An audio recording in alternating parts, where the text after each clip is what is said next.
So hey guys, আমি কিন্তু তোমাদের মতন এক্সাইটেড যে এতগুলো মহিলা কি করছে একসঙ্গে। আমি কিন্তু খুবই খুবই খুবই তোমাদের মতন এক্সাইটেড।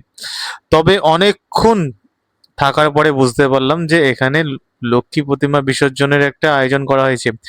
ওর জন্য এখানে এত মহিলা সমাগম। দেখতে পাচ্ছ কিছু কিছু ছাত্রী রয়েছে ভাই। তো যাই হোক, এই যে দেখতে পাচ্ছ নাচানাচি করছে। আর এই যে আমাদের পুলিশ স্যাররা মানে গার্ড দিচ্ছে, যেগুলো হয় একটা গার্ড দেওয়া ভালো। কারণ গার্ড দিলে কি হয়, মাতলামিটা কম থাকে।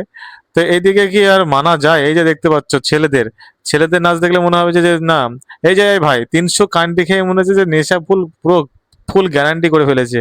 তো যাই হোক, বেশ ভালো লাগছে জায়গাটায় এসেছিলাম, যে মানে জায়গাটা হচ্ছে বীরভূম, একটু বীরভূমে ঘুরতে গিয়েছিলাম। আর এই যে দেখতে পাচ্ছ তাসা বাজাচ্ছে।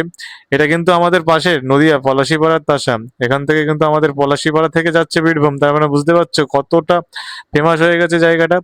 আর এই ভাইরা অত্যন্ত খুবই দারুণ তাসা বাজায়, তোমাদের যদি দরকার হয় তো অবশ্যই আমাকে কন্ট্যাক্ট করবে।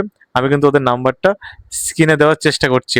এই দেখতে পাচ্ছ প্রতিমা, মানে সরি, লক্ষ্মী প্রতিমা। তো যারা যারা এখনো প্রণাম করেনি তারা প্রণাম করে নাও। মানে এই যে দৃশ্য, বেশ ভালো লাগছে। দেখতে পাচ্ছ চারিদিকে লোকজন, একটা সুন্দর মাকে একটা সুন্দরভাবে বিদায় জানাচ্ছে। একটু কষ্ট হচ্ছে আমার,